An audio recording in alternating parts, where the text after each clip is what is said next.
a los miembros del gobierno que nos acompañan, por supuesto, y de manera muy especial a las mujeres de organizaciones de derechos humanos y de defensa de las mujeres. Un agradecimiento muy claro a la Casa de la Mujer, a la Mesa de Mujer y Conflicto Armado, a la Ruta Pacífica de las Mujeres, a Cisma Mujer, al CINEP y a los movimientos sociales de mujeres y de derechos humanos, porque a partir del trabajo y de las cifras que tenemos, que toman como base, por supuesto, los informes de la Fiscalía, de la Policía y de Medicina Legal para este debate, pues nos han facilitado y hoy nos acompañan con su fuerza. Yo también quiero unirme como un homenaje a lo que se ha anunciado aquí, la muerte de Ana Fabricia Córdoba en Medellín. Ya habíamos recibido ayer un comunicado de Cisma Mujer denunciando, señor ministro, cómo cientos de mujeres de Bolívar están siendo amenazadas por distintas bandas de los Bancrín, especialmente de los Rastrojos y los Paisas. Creo que este tipo de cosas no se pueden quedar como una simple denuncia. Nos han dicho y nos han informado de manera concreta que las mujeres que denuncian porque les llega un panfleto, inmediatamente esa denuncia es desestimada. Entonces yo creo que aquí el asunto es de fuerza mayor y por eso hoy en día decimos que lo que venimos a hacer en este espacio del Congreso de la República y en una comunicación muy especial con colombianos y colombianas es venir a denunciar un crimen de lesa humanidad. Y también escuchando esta mañana el debate que se daba aquí a propósito del proyecto de ley que presentaba el señor ministro de Defensa y escuchando a algunos de mis compañeros, resaltando por supuesto la tarea de las fuerzas militares y defendiendo el que se les den todas las garantías, hablando de ellos como los hombres de hierro.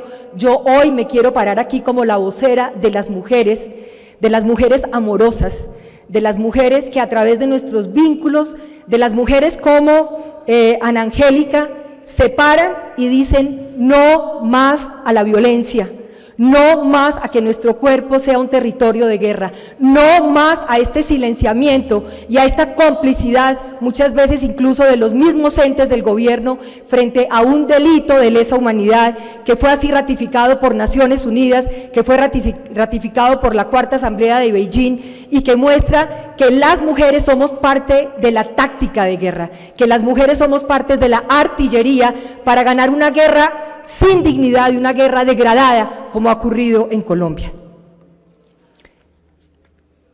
Ana Angélica arranca con un testimonio y el testimonio, queridos compañeros y compañeras que me acompañan hoy aquí, no es un hecho anecdótico.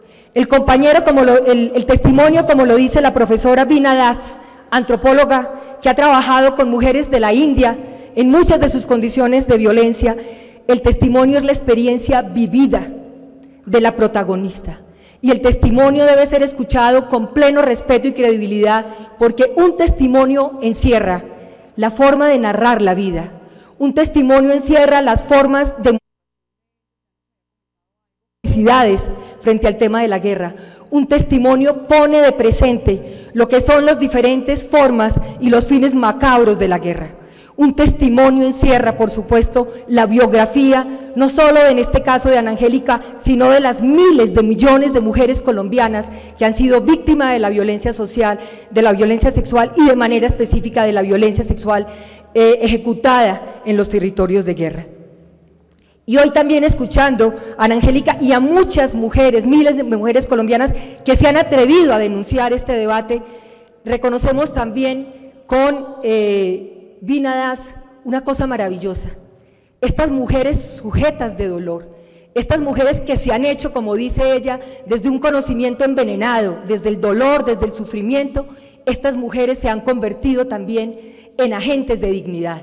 Entonces, cuando hablamos de víctimas, no estamos hablando de mujeres inermes, no estamos hablando de mujeres que no tienen la capacidad de denunciar y de movilizar una comunidad para decir lo que les está pasando. Aquí estamos hablando también de agentes de dignidad que están ayudando con todo el dolor de esta guerra fratricida en Colombia están ayudando a reconstruir esta tarea. Mi presentación tiene 3 elementos. Lo primero es tratar de entender por qué esta violencia de género. Estoy en un escenario de Comisión Segunda donde no hay una sola mujer, son hombres, ¿cierto? Y en el debate que teníamos recientemente en la contrarreforma política presentada por el gobierno que nos quería quitar la posibilidad de que hubiese cuotas en las listas de mujeres, en ese debate decíamos, a voz en cuello, porque muchas veces no nos oyen, decíamos que tenemos que hacer un trabajo con los hombres. Por supuesto que esta tarea no es solo de las mujeres, tenemos que hacer un trabajo con los hombres sensibles. Y yo me preguntaba, escuchando a Ana Angélica, qué maravilla que este Congreso se volviera un escenario donde todos los días, de manera respetuosa, oyéramos una víctima de la violencia en Colombia. ¿Qué ocurriría en este escenario donde tuviéramos esa oportunidad?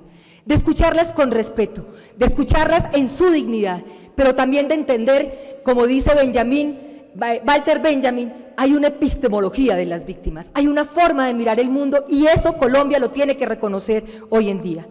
En segundo lugar, de manera muy rápida, voy a pasar por lo que son los efectos devastadores de la guerra y en último lugar un poco la pregunta, ¿qué está haciendo el Estado y de manera concreta, qué está haciendo el gobierno? Lo primero, vivimos una sociedad patriarcal y machista, afincada en Colombia en una tradición hispánica y católica que se sobrepuso de manera violenta, avasalladora y depredadora sobre nuestros indígenas y que también en esta llegada de los afrocolombianos, de los negros en ese momento como se denominaban, se ejerció una violencia total, una cosificación absoluta. Una sociedad donde esa diferencia, ser mujer, ser niño, ser indígena, se volvió en un efecto de absoluta dominación. ¿Y qué ha hecho que naturalicemos eso? ¿Qué ha hecho que pensemos que es natural que, por ejemplo, las mujeres en Colombia, frente a la misma preparación, tengamos distintos salarios? Que las mujeres hoy en día en Colombia, con los jóvenes, seamos los principales desempleados. Que las mujeres tengamos que ocuparnos de eso que se llama la ética del cuidado y que en esa tarea doméstica de reconstruir la vida y de producir el mundo desde la cotidianidad, los hombres no nos acompañen. ¿Qué significa, por ejemplo, que muchas mujeres no puedan buscar empleo y trabajo porque su principal condición es que son madres y tienen que responder por sus hijos y no haya un soporte del Estado para que pueda hacerlo? ¿Qué significa? Que seamos un país, prácticamente el último país en América Latina de participación política de las mujeres. ¿Y qué significa, queridos compañeros y compañeras, que el espacio doméstico, el hogar en Colombia, sea un lugar también de guerra para las mujeres? Eso es el patriarcalismo. Esas son las relaciones de dominio y esas son las relaciones de dependencia y sometimiento que por centurias, por décadas, han venido, digamos, ejerciéndose en una u otra manera en una socialización para la guerra. Yo creería que en Colombia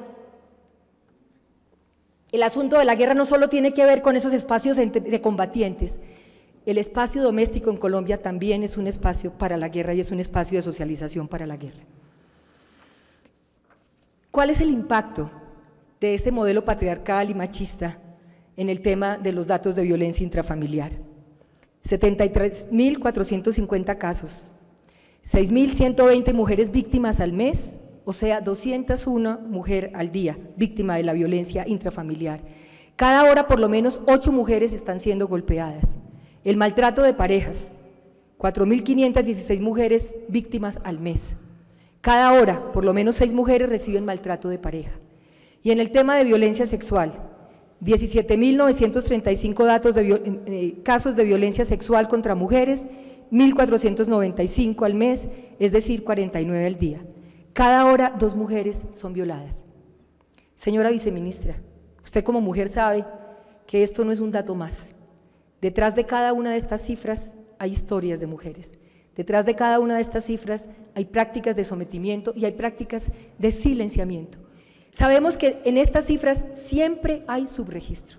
Yo fui directora de Bienestar Social del Distrito en la segunda administración de Antanas Mocus y desarrollamos un programa que se llamaba Desarmarnos con Amor, porque lo que necesitábamos era que nuestras mujeres, nuestras jóvenes y niñas se sintieran con la capacidad para denunciar. Denunciar un delito sexual produce pudor, produce indignación, produce temor, como nos lo decía Ana Angélica. Necesitamos un Estado y un gobierno que de manera resuelta acompañe a las mujeres para que hagan estas denuncias y para que esto salga de esta invisibilidad. ¿Qué produce esta guerra?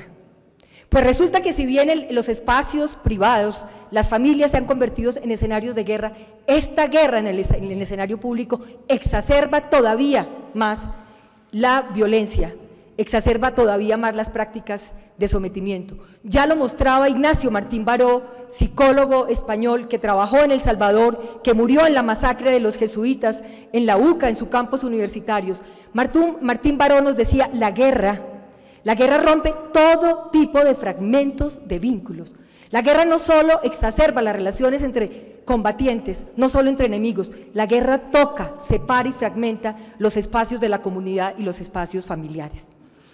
Esta guerra que ha producido 58.000 seres desaparecidos, ya en una tarea que hay que reconocer que adelanta el Ministerio del Interior y de Justicia, y que recientemente identificó cerca de 10.000 personas en fosas comunes sin rostro, que le devolvieron el rostro.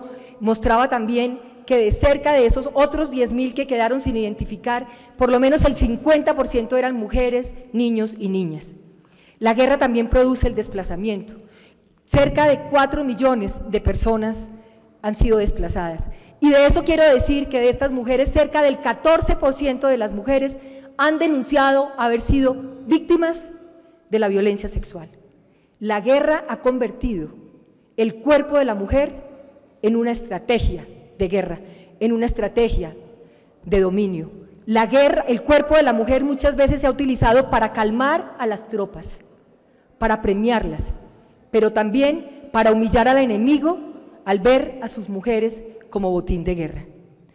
Así nos lo señalaba la profesora Mertens en su investigación sobre la violencia liberal conservadora. Las mujeres de esa época, lo dice la profesora, se contaban entre las víctimas de los actos violentos a causa de su condición de género, es decir, en su condición de hijas y esposas del enemigo, y sobre todo en su condición de procreadoras de una futura generación que pertenecía al bando opuesto. Y a estas alturas, queridos compañeros de la Comisión Segunda, compañeras que nos acompañan de los distintos movimientos sociales de derechos humanos, hombres y mujeres sensibles ante esta temática, tanto dolor se hubiera ahorrado Colombia si hace más tiempo se hubiera reconocido que no vivíamos una época de terrorismo, sino de conflicto armado interno. Qué tantas circunstancias nos hubiéramos ahorrado y qué tanto dolor y sangre hubiéramos ahorrado si este país hubiera reconocido que lo que teníamos era un conflicto armado interno y que por supuesto, quizás sí, había actos de terrorismo, pero es que en un conflicto armado interno entra de manera fundamental el derecho internacional humanitario y entran de manera clara todas estas disposiciones que el país ha suscrito para cumplir y proteger la vida de la sociedad civil y de manera especial de las mujeres, de las jóvenes y de los niños.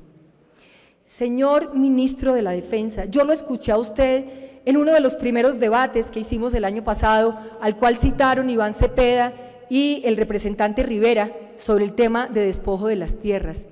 Y usted ese día dijo, nosotros vamos a adelantar, por supuesto, una tarea en defensa de la seguridad de los hombres y mujeres en Colombia. Pero usted también, señor Ministro, lo dijo